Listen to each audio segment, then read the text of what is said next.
দেবীমা এমন মানুষ নয় বাবা, দেবীমা এমনটা করতে পারেন না। কুসুম, কর্তামা তোকে মেনে নেবেন না, এটা খুব ভালো করেই জানি। কাকা বাড়ি ফিরে চলো, আমি তোমাদেরকে ফিরিয়ে নিতে এসেছি, চলো। গাঙ্গুলি বাড়ির চাকরি আমি ছেড়ে দিয়েছি, তাই আপনার আদেশ মানতে আমি বাধ্য নই। আপনি বাড়ি ফিরে যান, আর আমাদেরকেও বাড়ি যেতে দিন। কাকা তুমি আয়ুষ বাবা, আমি আপনাকে সময় দিয়েছিলাম, 10 দিন আমি সময় দিয়েছিলাম আপনারা কুসুমের সম্পর্কের ব্যাপারে কর্তামাকে জানানোর জন্য, কিন্তু আপনি জানাননি।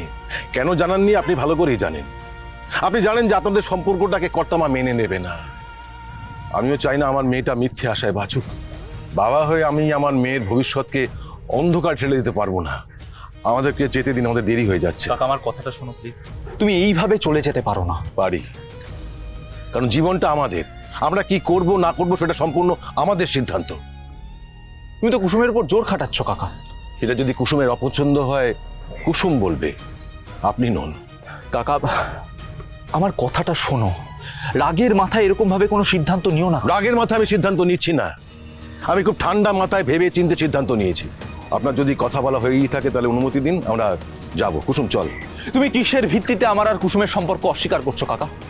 তোমার কি মনে হয় আমি কুসুমের যোগ্য না, নাকি তোমার এটা মনে হয় যে আমি কুসুমকে ঠকাচ্ছি? হ্যাঁ মালিক, আপনি ঠকাচ্ছেন।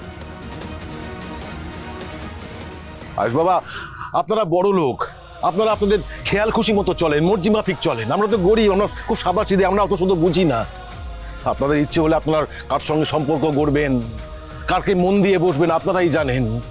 আপনাদের ইচ্ছে হলে আপনারা বিয়ের পিড়িতে বসে যাবেন, আগের সম্পর্ক লুকিয়ে, আগের সম্পর্ক গোপন করে নিজের মায়ের পছন্দ করা মেয়ের সঙ্গে বিয়ে করার জন্য বিয়ের পিড়িতে বসে পড়বেন। কুসুমের মতো সরল মেয়েরা আপনাদের বিশ্বাস করে, কিন্তু আমাদের মতো পোরখা মানুষেরা আপনাদের বিশ্বাস করে না, আর কোনোদিন করবেও না। বেশ বেশ, আমি তাহলে এবার তোমাকে পরিষ্কারভাবে বলছি, যাতে তোমার পুরো বিষয়টা বুঝতে সুবিধে হয়।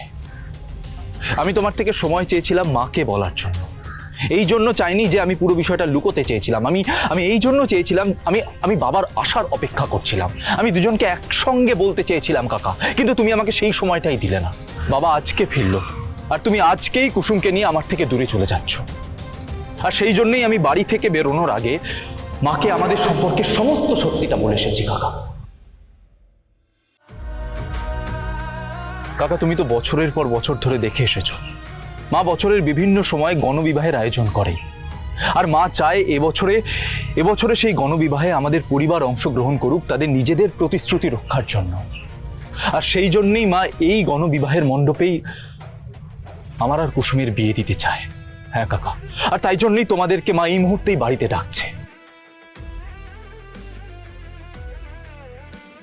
বাবা, বাবা দেবীমা যখন বলেছেন তখন আমাদের ফিরে যাওয়া উচিত। আমি নিশ্চিত কর্তামা আমাদের ডেকেছে আমাদের আসল জায়গাটা দেখিয়ে দেওয়ার জন্য, অপমান করার জন্য আমাদের ডেকেছেন। অপমান করে পাকাপাকি ভাবে ওই বাড়ি থেকে আমাদের তাড়াবেন বলে ডেকেছেন। কুসুম, এটা মনে করে দেওয়ার জন্য ডেকেছে যে তুই যে স্বপ্ন দেখছিস সেই স্বপ্ন দেখার অধিকার যোগ্যতা তোর নেই, সেই জন্য ডেকেছেন। তুমি ভুল ভাবছো কাকা, তুমি যেরকমটা ভাবছো সেরকমটা নয় বিষয়টা। দেবীমা এমন মানুষ নয় বাবা, দেবীমা এমনটা করতে পারেন না। কুসুম, কর্তামা তোকে মেনে নেবেন না, এটা খুব ভালো করেই জানি। তবু কুসুম, তুই যখন চাইছিস আমি গাঙ্গুলি বাড়ি যাব, কারণ তোর নিজের কানে শোনাটা খুব দরকার যে তোর সম্পর্কে কর্তামা কি ভাবেন। তারপর যদি তোর মাথা থেকে ভূতটা নামে